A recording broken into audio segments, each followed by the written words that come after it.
Assalamu alaikum, dear student. I welcome you from the page Silet Shodor Online School. This class will be also uploaded in our YouTube channel Silet Shodor Online School. I am with you, Muhammad Shahidul Alam, and this is the English first paper for the student of class 9 and 10. See the picture and answer the following questions on it and try to guess the topic of the class. Dear student, see the pictures carefully and try to answer the following questions to reveal our topic of the class. What do you see in the pictures? Can you guess? Thank you. Can you relate any historical event to this picture? Can you relate? Yes. Thank you for your good imagination. Number third, what happened on this day? What happened? Can you say? Yes. Thank you. Well said. Now, number four, what is the name of this day? Can you say the name of this day? Yes. Don't worry. Let's go to the next slide to see the topic of the class. Our today's lesson is May Day or International Workers' Day and Unit 3, Lesson 2.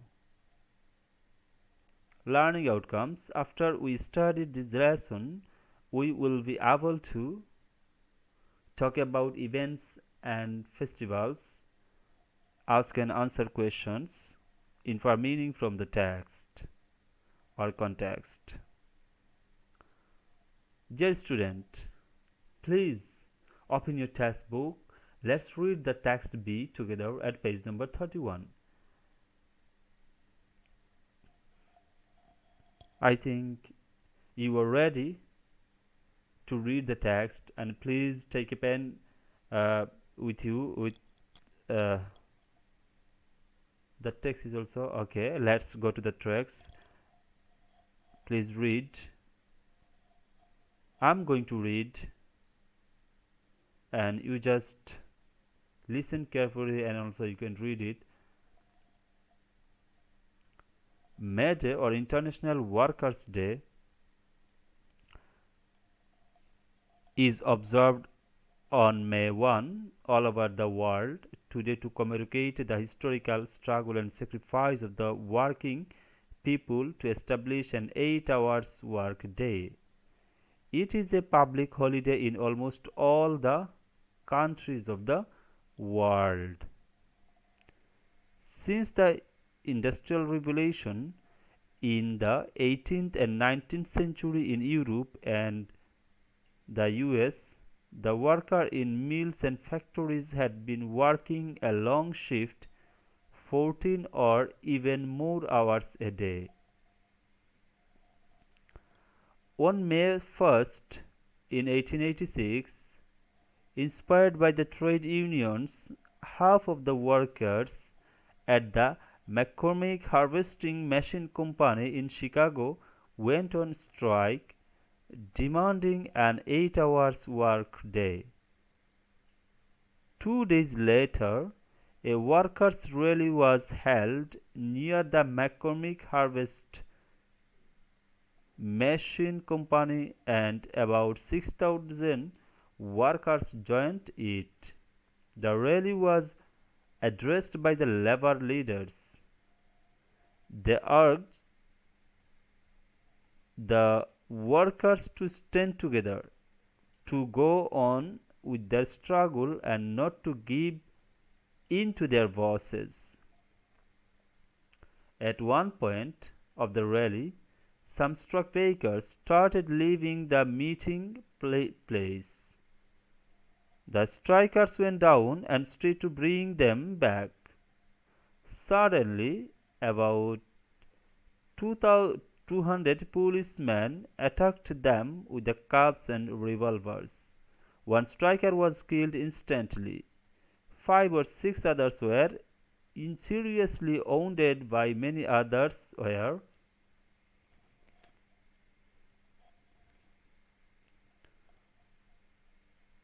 the event of May 1, 1886 are a reminder that workers will continue to be exploited until they stand up and speak out to gain better working conditions, better pay and better lives.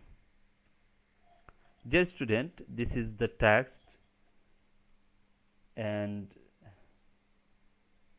I read it in favor of you and you also heard it, you also read it, and now if we analyze the text, we'll get many things from this text. This is an exercise text. We have to answer few questions. We are to answer questions. We are to fill in the gaps from the text. But this is not only a text to fill up the gaps or answer the questions or for the MCQ questions. This is also for the grammatical items to exercise. Let's see what is the hidden grammatical things in this text. In these red marks, you will see the verb forms are in passive form. I'm going to my language. I'm going to transfer my language into Bangla because my most of the listener or viewers are from Bangla method, and that is why I'm going to convert my language into Bangla. Let's go. আমরা এখানে দেখতে পাচ্ছি কিছু সেন্টেন্সের নিচে লাল কালি দিয়ে দেওয়া আছে এবং সেই লাল কালির যে উপরে যে ভার্বগুলো দেওয়া আছে চিহ্নিত ভার্বগুলো সেগুলো হচ্ছে প্যাসিভ ভয়েসে। তাহলে আমরা যখন গ্রামার পড়ি তখন সেই গ্রামারে আমরা প্যাসিভ ভয়েস পড়তে হয় গ্রামারে। তো আমরা একটা টেক্সটে দেখো কতটা ভার্ব প্যাসিভ ভয়েসে দেওয়া আছে, কতটা সেন্টেন্স প্যাসিভ ভয়েসে দেওয়া আছে। আমরা সেখান থেকে আমরা সহজেই অনুধাবন করতে পারি প্যাসিভ ভয়েসের কতটুকু গুরুত্ব রয়েছে এবং প্যাসিভ ভয়েস কোন কোন ক্ষেত্রে ব্যবহার করা হয়, কখন ব্যবহার করা হয়। আবার যদি আমরা টেন্সের দিকে লক্ষ্য রাখি তাহলে দেখো এখানে এই যে প্রথম প্যাসেজটা শুধু হচ্ছে ইন্ট্রোডাক্টরি, এখানে ইন্ট্রোডাকশন রয়েছে এবং কোন বিষয়ে ইন্ট্রোডাকশন রয়েছে তোমরা দেখতে পাচ্ছ। বিষয়টা হচ্ছে যে মেয়েডে কি একটা নাম, একটা ঘটনার নাম। তো মেয়েডে হচ্ছে ঘটনার নাম এবং এটা সম্পর্কে আমাদেরকে তথ্য দেয়া হয়েছে প্রথম সেন্টেন্সে এবং এটা হচ্ছে ইন্ট্রোডাক্টরি পার্ট। এবং এখানে যে টেন্সের ব্যবহার আমরা দেখতে পাচ্ছি, আমি গ্রামাটিক্যাল আইটেম বেশি এখানে আলোচনা করব না, আমি শুধু দেখিয়ে দিতে চাই যে গ্রামার নিয়েও আলোচনা করা যায়। এখানে দেখো আমরা দ্বিতীয় প্যাসেজ যেটা আছে আমাদের, এখানে দেখো সেন্টেন্সটা শুরু হয়েছে সিন্স দিয়ে এবং এখানে দেখো হ্যাড বিন ওয়ার্কিং। তাহলে কোনো টেন্সের কথা কি মনে পড়ছে তোমাদের? আমি বিস্তারিত গ্রামার নিয়ে আলোচনা করবো, শুধু তোমার দেখিয়ে দিচ্ছি। এখানে দেখো 18th এবং 19th সেঞ্চুরি, 18th আর এখানে দেখো আবার 14, তাহলে 14 এটাও যদি 14 মনে করি তাহলে এখানে 14th আর এখানে 14, এর অর্থটা কি এখানে এটা বিশ্লেষণের বিষয় আছে। আচ্ছা, তারপর হচ্ছে এই জিনিসগুলো তোমার আমি ধরিয়ে দিচ্ছি শুধু। এখানে দেখো আওয়ার হচ্ছে ঘন্টা, কিন্তু এখানে আওয়ার্স দেওয়া হয়েছে কারণ এখানে মৌর শব্দটা আছে সেজন্য আওয়ার্স। ঠিক আছে, এরপরে তোমরা দেখতে পাচ্ছ এখানে আরও কিছু জিনিস রয়েছে। আমি সবগুলা নিয়ে তোমাদেরকে আলোচনা করার সুযোগ হবে না অবশ্যই গ্রামার নিয়ে। এখানে দেখো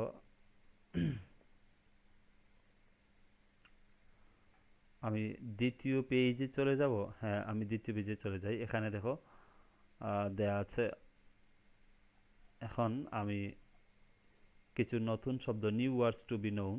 going to the next slide. আমরা কিছু নতুন শব্দ, এখানে কয়েকটা নতুন শব্দ আছে, আমরা তার মধ্যে বেছে নিয়ে কয়েকটা শব্দ তোমাদেরকে জানাতে চাই। ইন্টারন্যাশনাল, ইন্টারন্যাশনাল শব্দের অর্থ হচ্ছে relating to or involving more than one nation, অর্থাৎ অনেক জাতির সংমিশ্রণ বা মধ্যে যোগাযোগ যেটা সেটা। এটার সমার্থক শব্দ হচ্ছে গ্লোবাল, ইউনিভার্সাল। আর বিপরীতার্থক অর্থাৎ অ্যান্টোনিম শব্দ হচ্ছে নেটিভ, লোকাল। আমরা আরেকটা শব্দ দেখি, অবজার্ভ। ছবি শো দেওয়া আছে, দেখতে পাচ্ছ। অবজার্ভের অর্থটা কি দেখি। To watch carefully the way something happen or the way someone does something specially in order to learn more about it. এটা হচ্ছে অবজার্ভের অর্থ। তারপর হচ্ছে এটার সমার্থক শব্দ দেখি, সেলিব্রেট,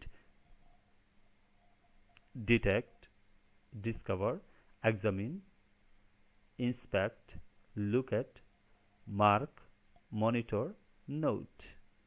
এটার বিপরীত শব্দ হচ্ছে disbelieve, forget, ignore, miss, neglect, overlook. আরেকটা শব্দ এখানে দেখতে পাচ্ছি, সেঞ্চুরি। সেঞ্চুরির অর্থটা হচ্ছে a period of 100 years, or এটার বিপরীত শব্দ হচ্ছে, অর্থাৎ সমার্থক শব্দ হচ্ছে 100 ইয়ার্স। বিপরীত শব্দ হচ্ছে down time, time of, regulation, time, middle, beginning. এগুলো হচ্ছে বিপরীত অর্থ হতে পারে। তারপর হচ্ছে স্ট্রাগল। স্ট্রাগল শব্দের অর্থ কি, to experience difficulty and make a very great effort in order to do something. এটার সমার্থক শব্দ হচ্ছে attempt, battle, clash, combat, conflict, contest, effort. বিপরীতার্থক শব্দ হচ্ছে disclaim, surrender, cold war, peace, ride. শিক্ষার্থীরা তোমরা এগুলা লিখে নিও এবং এগুলা মনোযোগ সহকারে তোমরা শুনো। এস্টাবলিশ। এস্টাবলিশের অর্থ হচ্ছে to start a company, organization, system etc. that is intended to exist or continue for a long। সমার্থক শব্দ সিনোনিমটা হচ্ছে set up, authorize, base, build, create, enact, form, found. বিপরীতার্থক অ্যান্টোনিমটা হচ্ছে destroy, ant, prevent, remove, ruin, stop. Inspire শব্দের অর্থটা হচ্ছে to encourage someone by making them feel confident and eager to do something. Synonym হচ্ছে encourage, affect, animate, arouse, cause, embolden, excite. বিপরীত হচ্ছে bore, calm, didn't, depress. আমরা টেক্সটটা পড়েছি, শব্দের অর্থগুলো জানলাম, সমার্থক, বিপরীতার্থক শব্দ জানলাম। টেক্সটার বাংলা আমি পড়ি নাই, নবম-দশম শ্রেণীতে নিশ্চয়ই আমরা টেক্সট পড়ে বোঝার মতো দক্ষতা বা ক্ষমতা হয়েছে, আমাদের অভিজ্ঞতা হয়েছে, আমরা অবশ্যই পারি, টেক্সট পড়ে বুঝতে পারি, সেজন্য আমি বাংলা পড়ার প্রয়োজন নাই। And this is not the system to read the Bengali meaning from the text, but we are to understand from the text. But আমি চিন্তা করলাম যে আমারও কিছু বলা উচিত, আমি কয়েকটা মেইন পয়েন্ট নিয়ে তোমাদের সামনে আলোচনা করব। প্রথমেই দেখতে পাচ্ছি May Day is observed on May 1 all over the world today to commemorate the historical struggle and sacrifice of the working people। May data পালন করা হচ্ছে পৃথিবী বিশ্বব্যাপী যারা জীবন দিয়েছে, ঐতিহাসিক ওই সংগ্রামের জন্য যারা জীবন দিয়েছিল, যারা মানে কর্ম শ্রমিকরা, তাদের উদ্দেশ্যে সেটা মনে করা হয়, স্মরণ করা হয়, পালন করা হয়। In 18th or 19th century in Europe and the US, the workers in mills and factories had been working 14 or more hours a day। 18 অথবা 19 শতকের ইউরোপ এবং আমেরিকার মিল ফ্যাক্টরিতে শ্রমিকরা 14 বা তার চেয়ে বেশি ঘন্টা কাজ করত। তারপর হচ্ছে on May 1st in 1880 the worker milk harvesting company in Chicago went on strike demanding an 8 hours work day। অর্থাৎ 8 ঘন্টা কাজের জন্য 1886 সালের 1st মে ম্যাককর্মিক হারভেস্টার কোম্পানি শিকাগোতে তারা ধর্মঘট করেছিল। তারপর হচ্ছে about 6,000 workers joined it। 6,000 শ্রমিক এখানে অংশগ্রহণ করেছিল। Suddenly about 200 policeman attacked, 200 police তাদের উপর আক্রমণ করেছিল। One striker was killed instantly, 5 or 6 were seriously wounded and many of them were badly injured. তাৎক্ষণিকভাবে অর্থাৎ ঘটনাস্থলে একজন মারা যান এবং 5-6 জন আহত হন এবং আরও অনেকজন আহত হয়েছিলেন। The events of May 1, 1886 is a reminder that workers will be exploited.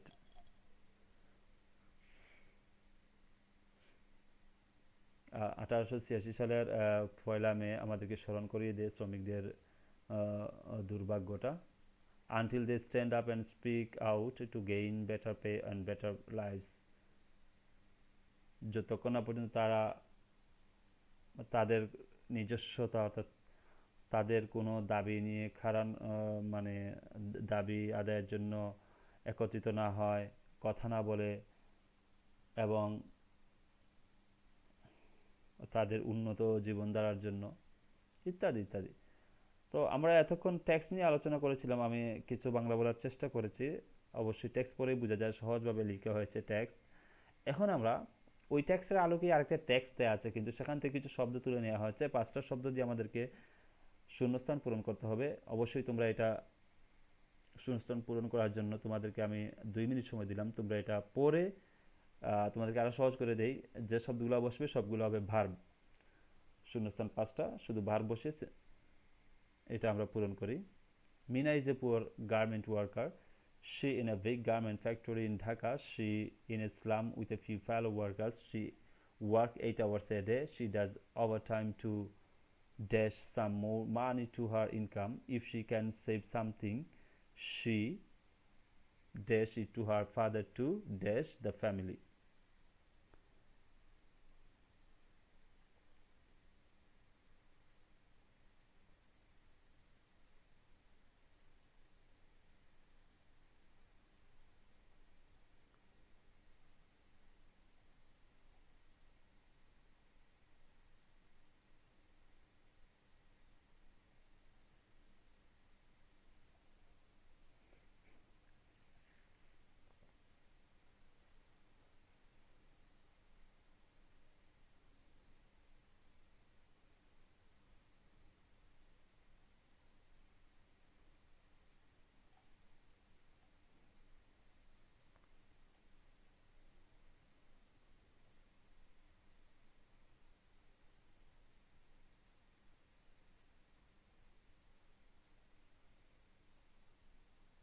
ধন্যবাদ শিক্ষার্থীরা, তোমরা অবশ্যই লিখেছো তোমরা, আর যারা লিখেছো তারা আমার উত্তরের সাথে মিলাবে। এখন আমিও একটা উত্তর লিখেছি, দেখো তোমাদের সাথে হয় কিনা, না হলে তোমরা ঠিক করে নিও। এবং যারা লিখোনি তারা ভবিষ্যতে চেষ্টা করবে। অবশ্যই সবাই লিখেছো, আমি দেখেছি। তো দেখো আমার সাথে প্রথমটার উত্তরটা কি হতে পারে, তোমরা আমার সাথে মিলিয়ে দেখো। ওয়ার্কস, দ্বিতীয়টা হচ্ছে অ্যারাইভড, তৃতীয়টা হচ্ছে অ্যাড, চতুর্থ হচ্ছে স্যান্ড এবং পঞ্চমটা হচ্ছে সাপোর্ট। তোমাদেরকে অসংখ্য ধন্যবাদ, তোমরা সঠিক উত্তর যারা দিয়েছো তাদেরকে ধন্যবাদ, আর যারা লিখে সঠিক দিতে পারোনি তারা লিখে নিতে পারো।